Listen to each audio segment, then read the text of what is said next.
ये बाजार गुड तो मॉर्निंग। रुक ही नहीं रहा है, ये तो चले जा रहा है चले जा रहा है। शॉर्ट फंस गए यहाँ पर, अब क्या करें? ऐसा है अनुज, हो सकता है थोड़ा और भी चले। तीन बातें मैं कहूंगा। ये सुख और दुख दोनों ऐसी तीव्र भावनाएं हैं कि ये सबसे ज्यादा तभी महसूस होते हैं जब ये खत्म होने वाले होते हैं। इसीलिए इसके लिए इंग्लिश में एक वर्ड है क्लाइमेक्स और हिंदी में एक वर्ड है चरम। तो मार्केट जब क्लाइमेक्स करता है तो मार्केट से हटके सोचने वाले आदमी को मूर्ख, बेवकूफ, कुछ भी लोग कह देते हैं। और हर कोई अपने आप को समझदार समझता है, वो होता है मार्केट का क्लाइमेक्स। तो करीब करीब हम वो इमोशनली मार्केट क्लाइमेक्टिक फेज में है। Point number one. Point number two, कुछ दिनों का विलंब, में भी कुछ सप्ताह का विलंब भी हो जाए, जब सारे फैक्टर्स आपस में पूरा ग्रिड लॉक होता है। और देखिए, संसार में ना अनजान आदमी के दुख अलग किस्म के हैं और जिसको जानकारी बहुत सारी उसके दुख अलग किस्म के हैं। तो दुख हमें भी झेलना है, पर उसको झेलने का तरीका हमें अलग चेंज करना पड़ेगा। अगर यूएस इंटरेस्ट रेट्स बिल्कुल एक्सप्लोड करने का पैटर्न बना के तैयार होके बैठी हुई है, और जब तक वो एक्सप्लोड नहीं करती है 10 ईयर रेट, और मैं कॉल कर दूं कि यहां से शॉर्ट करो क्योंकि ये रेट्स एक्सप्लोड हो गई, वो गलत होगा। पर अगर मेरे को ये जानकारी है, मुझे पैटर्न समझ में आ रहा है, यहां से रेट का एक्सप्लोजन आ सकता है, तो मुझे सांस रोक के देखना पड़ेगा। रेट हो गया cost of using money. US dollar index अगर वो 98 के भी नीचे, 97 के भी नीचे जाके अब इस तरह से चार्ट का पैटर्न तैयार है, जैसे कपूर के थाल में आग लपकती है, वापस 110 तक लपक सकता है किसी टाइम। सप्ताह भर नहीं हुआ, 10 दिन नहीं हुआ, रिवर्सल वर्कआउट नहीं हुआ, तो मैं इस जानकारी को, इस समझ को त्याग के भीड़ में शामिल होकर यहाँ पे अंधी तेजी नहीं कर सकता।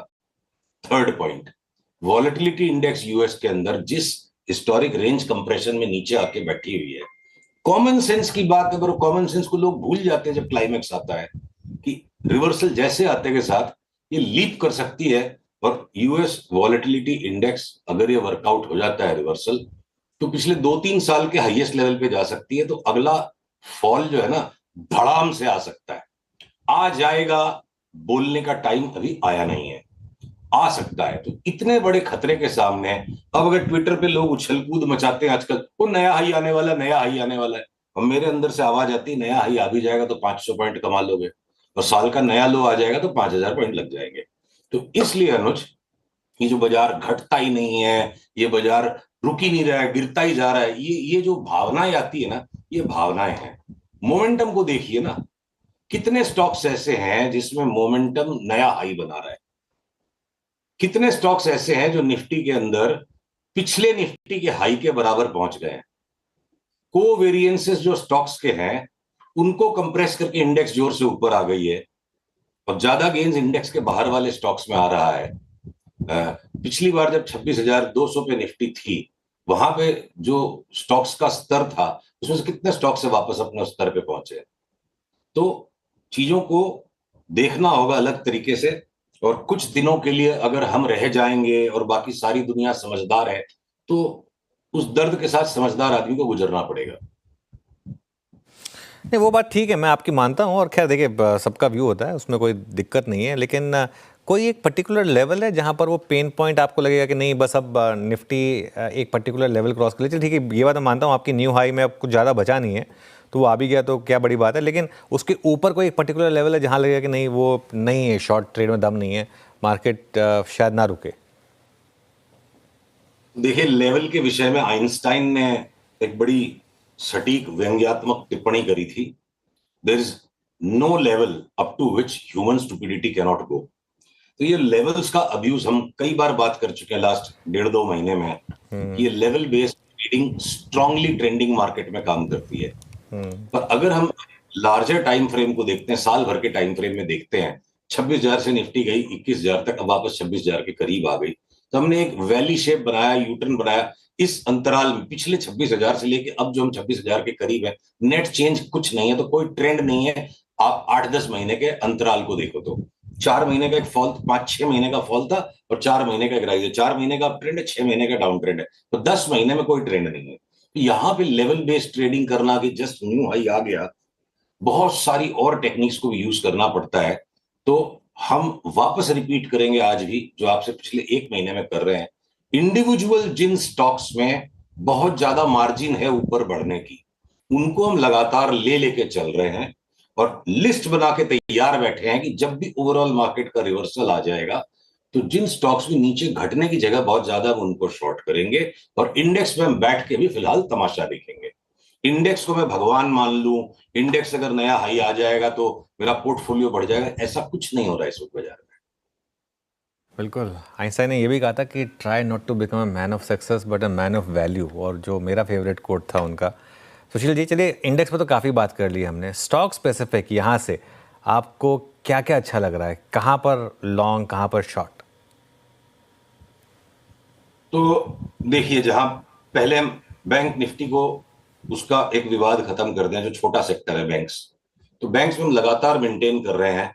और मैं जब तक आपसे बात कर रहा हूं मैं एक चार्ट भी क्रिएट करता हूं, पीसीआर से अनुरोध है स्क्रीन को शेयर कीजिएगा जब मैं कहूंगा। बैंक निफ्टी में देखिए दो तरह के बैंक्स है, प्राइवेट सेक्टर बैंक्स और पब्लिक सेक्टर बैंक्स।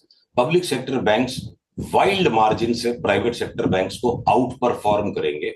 तो अगर कोई ओवरऑल मार्केट का करेक्शन भी आ जाएगा तो सारा रुपया तो तकिए के नीचे कोई फंड मैनेजर डाल नहीं सकता है, कोई बड़ा इन्वेस्टर डाल नहीं सकता है, छोटा इन्वेस्टर भी नहीं डाल पाएगा। तो place to hide will be public sector banks, Canara bank, PNB, bank of Baroda, इस तरह के जो छोटे वाले पीएसयू बैंक है। एसबीआई भले ही ओनरशिप वाइज पीएसयू बैंक है, management quality wise, business conduct wise वो प्राइवेट सेक्टर का भी बाप है। तो एसबीआई को प्राइवेट सेक्टर में इंक्लूड करते हुए प्राइवेट सेक्टर बैंक्स को हम बेचेंगे, पब्लिक सेक्टर बैंक्स को हम लेंगे। आईटी के स्टॉक्स में एक बार जो डीले था, इसका बॉटम लेट से बना इसीलिए इसकी रैली लेट से आई। अब आईटी के स्टॉक्स में वो रैली एक बार अब करीब करीब पूरी होने को आई है। तो जो भी ट्रेलिंग स्टॉप लॉसेस आपके दर्शकों को रखने रखें और मुनाफे को घर लाएं, फिर ये मिलेंगे दोबारा नीचे। एफएमसीजी के स्टॉक्स को चाहे कितनी मंदी आ जाएगी बाजार में, हम शॉर्ट नहीं करेंगे। At most time to time take profit करेंगे और टाइम टू टाइम इनके अंदर में एशियन पेंट्स, इतनी नेगेटिव स्टोरी चारों तरफ चल रही है, उस नेगेटिव स्टोरी के कारण ही ये भाव आया है और यहां से 50% ऊपर की चाल शुरू हो चुकी है, ऐसा हमारी चार्ट के अनुसार हमने मान्यता रखी है। तो उसको हम डिलीवरी ट्रेड में बाई करके रखेंगे। एशियन पेंट्स की चार्ट में जितनी नॉइज है ट्रेडिंग करके कमाना मुश्किल है। Hindustan Lever, Asian Paints, Colgate, आपके पीआई इंडस्ट्रीज, मैरिको, ये टाटा कंज्यूमर, अब थोड़ा सा और बचा उसका माइनर करेक्शन। तो ये फियर के एटमॉस्फेयर में हमको लगता है पीएसयू बैंक्स के साथ साथ कंज्यूमर स्टॉक्स, एफएमसीजी स्टॉक्स भी सेफ्टी नेट हो जाएंगे। फिर आपकी कंज्यूमर ड्यूरेबल स्टॉक्स में भी हमें सेकंड या third best level of safety नजर आती है कि ओवरऑल कोई मार्केट फॉल आ गया तो इन स्टॉक्स में पैसे रखेंगे, ताकि में तो रख नहीं सकते। तो मेटल्स को बेच दो आप, एक बार के लिए महिंद्रा एंड महिंद्रा में थोड़ी जगह है, पर ओवरऑल ऑटोस को बेच दो। एक बार का करेक्शन 25-30% का रियल एस्टेट स्टॉक्स में भी आ सकता है, पर हालांकि अगली तेजी में मेरे को लगता है सबसे बड़े आउट परफॉर्मर्स वो होंगे। तो एफएमसीजी, कंज्यूमर ड्यूरेबल्स और आपके शॉर्ट नहीं करना, आईटी को घटेंगे तो वापस लेना है। ये 4-5, 3-4 डिफेंसिव सेक्टर्स को छोड़ के मोरलेस जब भी ओवरऑल मार्केट करेक्शन आएगा तो क्या बीपीसीएल, क्या एचपीसीएल, क्या रिलायंस और क्या टाटा स्टील और क्या हिंडाल्को, सब गिरेंगे। बिल्कुल। तो ये तो वो गोविंदा का डायलॉग याद आ गया मुझे। एक चीज और मैं बताना भूल गया। हाँ, ये जो हाँ, लास्ट 5 महीने में न्यू एज स्टॉक्स की रैली चल गई, नाइका, अब हम वेट कर रहे हैं, सिग्नल आया नहीं है। सिग्नल आने के पहले कोई ने दादागिरी में 2-1 दिन में और उछाल दिया अलग बात है। 2-3 दिन में सिग्नल आने वाला है, लगातार 2-3 दिन ये नीचे बंद हो जाए तो हमने अपने सब्सक्राइबर्स को इंटरनली जो एनालिसिस समझाई है चार्ट के साथ कि भैया 209-10 वाला ये 90 रुपए में मिल जाएगा तो बड़ी बात नहीं, हो सकता 80 में भी मिल जाए। तो सिग्नल आ जाएंगे शॉर्ट सेलिंग के अगर, और बाजार ओवरऑल घूम जाएगा। ये सारे न्यू एज स्टॉक्स, ये पेटीएम है कि नाइका है कि ये आपके पॉलिसी बाजार है, कुटाई हो जाएगी इनकी। चलिए, तो आप कुटाई के मूड में हैं आज। वो मैं कह रहा था, मुझे गोविंदा का वो एक बहुत फेमस डायलॉग एक फिल्म में था, फिल्म का नाम भूल गया, वो हर चीज़ को देख के कहते हैं बेच मारो इसको। तो आप इस समय बेचने के मूड में। Thank you so much. आज हमारे